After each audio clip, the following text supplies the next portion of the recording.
آپ کا دوسرا سوال، تو 3 طلاق کا کہہ رہے تھے کہ میڈیا کافی 3 طلاق اچھال رہی ہے، اور اس کا کیا جواب ہے؟ افسوس کی بات ہے کہ معاشرے میں، مسلمان کے معاشرے میں 3 قسم کی طلاق ہے۔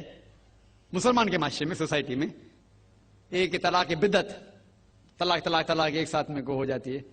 ایک طلاق حسن، جو طلاق دو، 1 ماہ رکو حیض کے لیے، پھر طلاق دو، پھر رکو، پھر تیسرا طلاق دو۔ اور تیسرا طلاق کے حسن، جو بالکل صحیح طریقہ ہے، جو قرآن شریف کی ہے، طلاق دو اور 3 ماہ رکو۔ قرآن کی آیت ہے سورہ بقرہ میں، سورہ نمبر 2 آیت نمبر 228 میں لکھا ہوا ہے کہ جب بھی آپ طلاق دیں گے تو 3 ماہ یا 3 حیض کی عدت ہے، تو طلاق پورے مکمل ہونے کے لیے 3 حیض یا 3 ماہ، 3 مینسٹرل سائیکل اور 3 منتھلی کورسز مسٹ ہے، کمپلسری ہے۔ افسوس کی بات ہے کہ یہ جو اختلاف امت میں ہے اس کی ایک وجہ ہے۔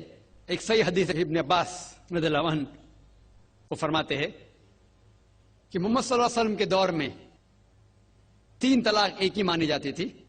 حضرت ابو بکر کے دور میں 3 طلاق ایک ہی مانی جاتی تھی۔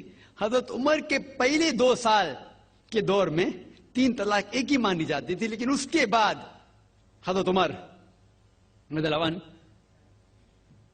اس سچویشن کو دیکھ کے وہ کہتے اگر کوئی شخص 3 دے دیا تو 3 ہو جاتی ہے۔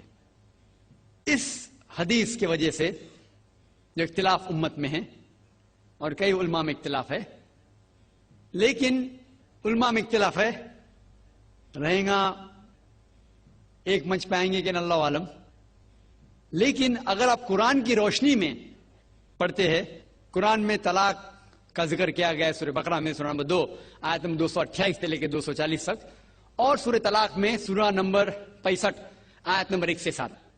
جو قرآن مجید میں طلاق کا ذکر ہے اس کے اندر یہ ہے کہ کبھی کوئی ڈفرنس آف اوپینین، کوئی جھگڑا ہو جاتا ہے شوہر اور بیوی میں، تو پہلا شوہر بیوی بیٹھ کے بات کرے۔ ایسا نہیں کہ بیوی نے نمک زیادہ ڈال دیا اور طلاق طلاق طلاق کہہ دیا اور طلاق ہو گیا۔ اگر بیوی میں نمک زیادہ ڈالا، بولے آپ کو نمک کم چاہیے، معاملہ سلجھ جائے گا، بیٹھ کے بات کرو۔ پھر بھی بات نہ بنے تو اللہ تعالیٰ فرماتا ہے سورہ نساء میں، سورہ نمبر 4 آیت نمبر 35 میں کہ آپ کے درمیان ایک حکم رکھو، ایک آربیٹر بیوی کی طرف سے، ایک آربیٹر شوہر کی طرف سے۔ مطلب آربیٹر، حکم کہتے ہیں آربیٹر کو، حکم رکھو بیوی کی طرف سے اور شوہر کی طرف سے، اور معاملہ کو سلجھا لو۔ پھر بھی اگر بات نہیں مانے تو آپ پھر طلاق دے سکتے ہیں۔ تو طلاق دیتے ہیں تو کئی اس کے کرائٹیریاز ہے کہ حیض کے وقت طلاق مت دو، جب آپ غصے میں طلاق مت دو، شراب کی حالت میں طلاق مت دو۔ اس کے بعد جب طلاق دیا جاتا ہے تو 3 ماہ رکنا چاہیے۔ طلاق کے احسن ہے، جو بالکل صحیح طریقہ ہے۔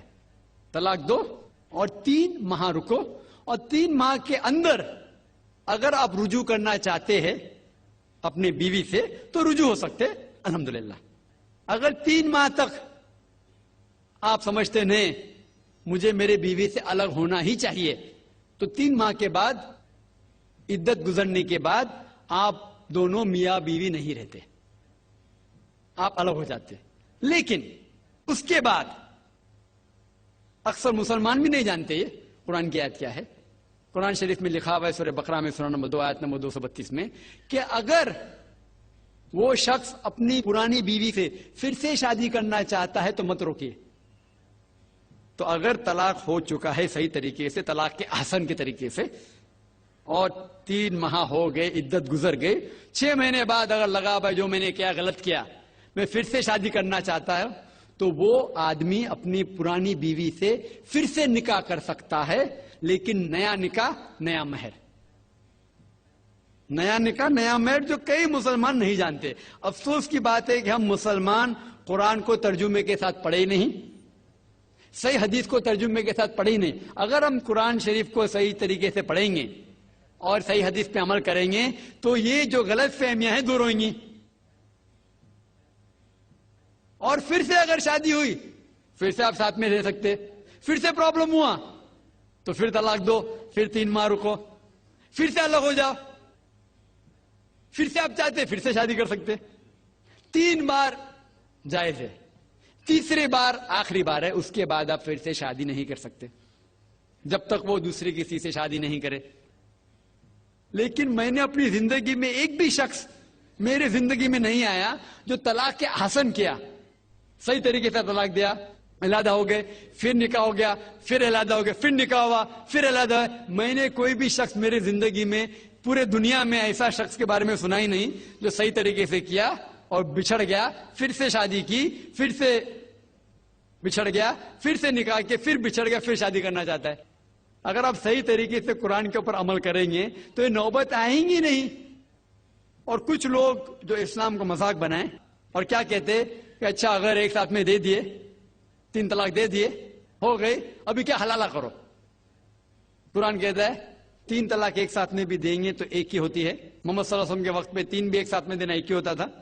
حضرت ابو بکر کے ٹائم میں بھی 3 طلاق ایک ہی ہوتا تھا۔ حضرت عمر کے دور میں لوگ جو کہتے 3 طلاق 3 ہوتی ہے، کئی علماء کہتے ہیں کہ ان نے یہ اپنے فتوے پہ رجوع کیے اور انہیں افسوس تھا کہ یہ فتویٰ انہیں دیے، اور کئی لوگ کہتے نہیں ان کا فتویٰ صحیح تھا۔ اس میں امت کا اختلاف ہے، لیکن اگر قرآن کی روشنی میں دیکھیں گے تو 3 طلاق ایک ساتھ میں بھی دیں گے تو ایک ہی ہوتی ہے۔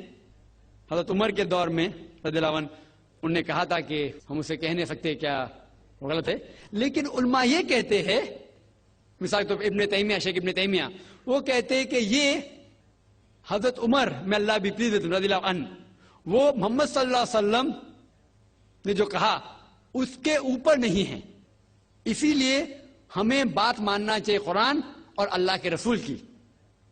اس کے اندر حضرت عمر میں اللہ بھی پلیز رضی اللہ عنہ انہوں نے رجوع کیا، اسی لیے وہ کہتے کہ 3 طلاق بھی ہوئیں گی تو ایک ہی ہوتی ہے، 3 نہیں ہوتی۔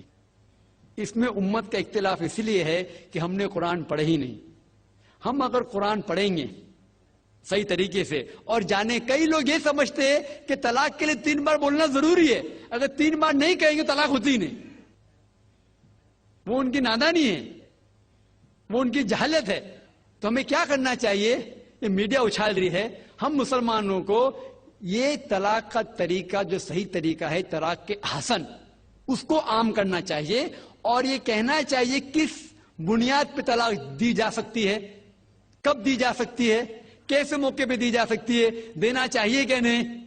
تو یہ سب اگر ہم مسلمان عام کریں گے تو انشاءاللہ یہ اختلاف جو امت میں ہے وہ نہیں رہیں گا، اور میڈیا اسے اچھال رہی ہے۔